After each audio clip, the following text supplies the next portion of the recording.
Shalom Bapak Ibu, Saudara-saudari pencinta Indri dimanapun Anda berada. Selamat pagi dan selamat berjumpa dalam Renungan Indri pada pagi hari ini, Sabtu 20 Maret 2021. Renungan Injil hari ini akan kita ambil dari Injil Yohanes bab 7 ayat 40 sampai dengan 53. Sekali peristiwa Yesus mengajar di Yerusalem.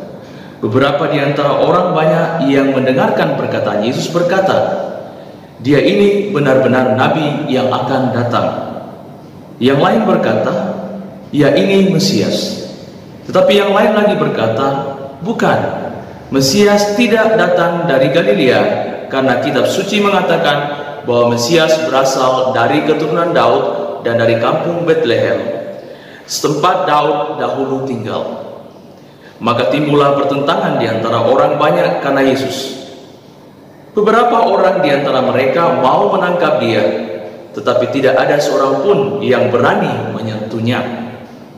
Maka ketika penjaga-penjaga yang ditugaskan imam-imam kepala dan orang-orang Farisi pergi kepada imam-imam kepala, orang-orang Farisi berkata kepada mereka, "Mengapa kamu tidak membawanya?"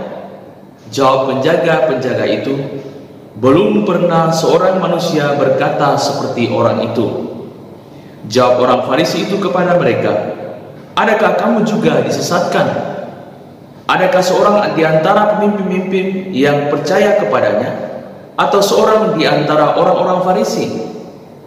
Orang banyak itu tidak mengenal hukum Taurat, terkutuklah mereka. Nikodemus, seorang dari mereka yang dahulu telah datang kepada Yesus, berkata kepada mereka, "Apakah hukum Taurat kita menghukum seseorang sebelum ia didengar dan sebelum orang mengetahui apa yang telah dibuatnya?" Jawab mereka, "Apakah engkau juga orang Galilea? Selidikilah kitab suci dan engkau akan tahu bahwa tidak ada nabi yang datang dari Galilea." Lalu mereka pulang masing-masing ke rumahnya. Demikianlah Injil Tuhan. Terpujilah Kristus.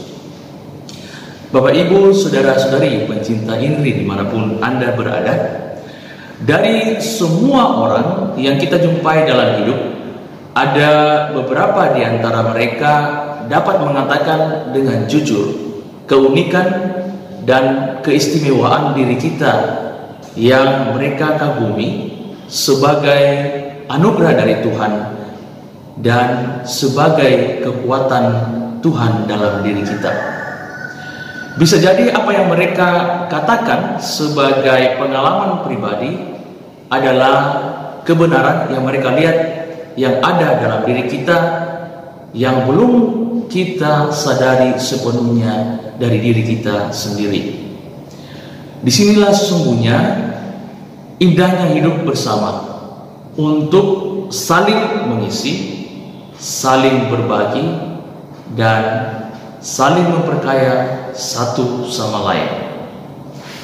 Di mana ada keterbukaan dan sikap positif, di sana ada pertumbuhan pemahaman, pengetahuan, spiritualitas, kasih, dan damai. Sebaliknya, di mana ada ketertutupan, kecurigaan, hoax, dan kebencian, di sana ada aneka penderitaan batiniah, konflik sosial, aneka kekerasan, intoleransi, disharmonitas, dan disintegrasi.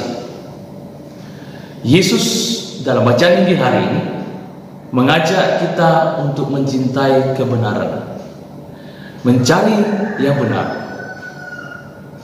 dan mengatakan yang benar, dan melakukan yang benar dalam hidup sebagai sebuah kesaksian anak-anak Allah. Bila kita hidup secara benar menurut sabda Allah, kita akan dituntun kepada ketenangan dan kedamaian hidup. Bacaan Injil hari ini menghadirkan dialektika persepsi antara orang-orang Farisi, ahli-ahli Taurat, dengan orang-orang sederhana.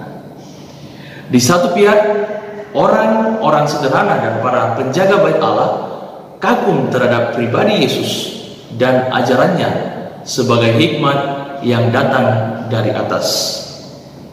Ada yang mengatakan bahwa dia ini benar-benar seorang nabi yang akan datang. Bahkan ada yang mengatakan ia ini adalah Mesias. Ia berhikmat dan mengajarkan kebenaran dengan penuh ketegasan, penuh wibawa, dan penuh kebijaksanaan. Ia istimewa dan unik serta tampil berbeda daripada yang lain. Namun di pihak lain, kehadiran Yesus dan ajarannya menggoncang hati para pemimpin, imam, kepala, dan orang-orang Farisi serta ahli-ahli Taurat, sehingga timbullah pertentangan di antara mereka sendiri. Dalam dialektika persepsi tentang Yesus dan ajarannya, muncullah Nikodemus, seorang tokoh Yahudi, seorang Farisi yang berpikir jernih, menggunakan rasio dan hati, membangun diplomasi persuasif di antara pihak yang bertentangan agar membaca kitab suci serta mendalaminya untuk menemukan siapakah sesungguhnya Mesias yang mereka tunggu itu. Ia telah datang kepada Yesus pada suatu malam dan berbincang-bincang dengannya. Nikodemus mengajukan keberatan terhadap tuduhan atau atas tuduhan orang-orang Farisi, ahli-ahli Taurat terhadap Yesus yang mereka sebut penyesat. Mereka tidak mendengarkan pembelaan dirinya terlebih dahulu dan tidak mengetahui apa yang dilakukannya. Nikodemus, seorang Farisi yang unik, terpaksa menelan makian, menelan cercaan dari kolega-koleganya sendiri karena membela Yesus. Dia mengatakan, apakah hukum Taurat kita menghukum seseorang sebelum ia didengar dan sebelum orang mengetahui apa yang telah dilakukannya? Melalui keberatan itu, Nikodemus memberikan pengajaran kepada kita agar kita membela kebenaran, agar kita melihat orang secara positif sebelum melihat garis-garis kebenaran dalam kitab suci. Sebelum kita melihat bahwa orang itu melakukan kebenaran atau kesalahan, perlulah pandangan positif. Saudara-saudari, Bapak Ibu pencinta Indri dimanapun Anda berada, melalui keberatan itu juga Nikodemus ingin agar apa yang ditulis di dalam kitab Taurat harus mereka sendiri laksanakan, yaitu orang-orang Farisi. Ditulis dengan jelas di sana bahwa orang tidak boleh dinyatakan bersalah sebelum memberikan kesempatan membela diri. Nikodemus sendiri telah melaksanakan ketentuan hukum ini ketika ia pergi kepada Yesus untuk mendengarkannya.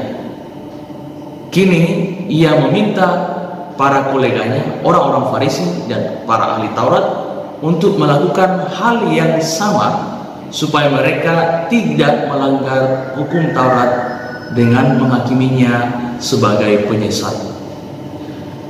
Namun sayangnya, keberatan Nikodemus ditanggapi oleh koleganya dengan emosi. Mereka tidak mau mendengarkan dia, mereka tidak mau menerima nasihatnya. Bahkan mereka menghina Nikodemus sebagai orang Galilea, karena hanya orang Galilea yang akan mendengarkan Yesus.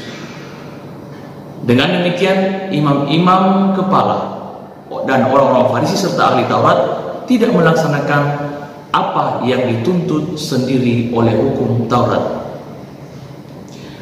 Saudara-saudari pencinta Indri dimanapun Anda berada, Ajakan Nikodemus tetap relevan bagi hidup kita orang beriman sampai sekarang ini. Di tengah kemelut dan pergumulan iman tentang Yesus dan ajarannya, kita diingatkan untuk membaca dan merenungkan kitab suci. Di tengah banyaknya kesaksian palsu atau hoax di mana-mana, kita dituntut untuk memberikan kesaksian yang benar tentang seseorang, tentang sebuah peristiwa, tentang diri kita, tentang sesama yang tertindas. Walaupun harus menelan kepahitan, dimaki, dicerca, dan disingkirkan oleh teman-teman atau kelompok kita sendiri.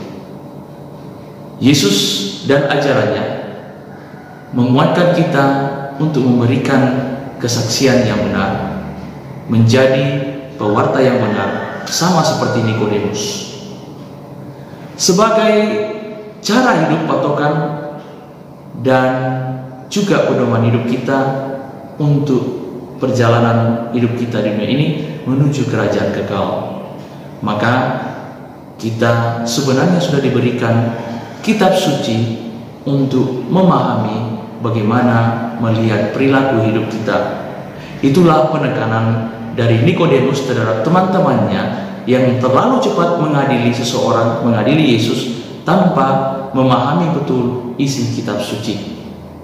Terkadang kecurigaan lebih besar daripada pemahaman tentang sebuah konteks kitab suci. Saudara-saudari pencinta Injil dimanapun Anda berada, semoga dengan membaca dan merenungkan kitab suci, hati dan pikiran kita selalu terbuka pada sabda Allah, sehingga kita sanggup melaksanakannya sebagai kebenaran yang membebaskan dan memerdekakan hidup kita. Marilah kita sama seperti Nikodemus, bersikap jernih, kritis, dan objektif dalam menyikapi setiap persoalan hidup dengan rendah hati, mendalaminya dalam terang sabda Tuhan sebagai kebenaran hidup.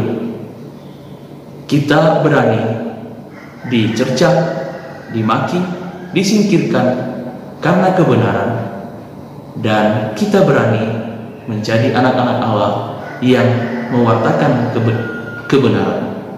Semoga Tuhan senantiasa menguatkan kita untuk mengatakan yang benar dalam hidup kita, sehingga hidup kita menjadi pewarta yang benar, pewarta kebenaran, dan juga sikap hidup kita serta perkataan kita menjadi semacam teladan kebenaran bagi sesama kita, terutama kolega-kolega kita yang tidak terbuka pikiran dan hatinya kepada kehendak Allah. Tuhan memberkati kita semua. Amin.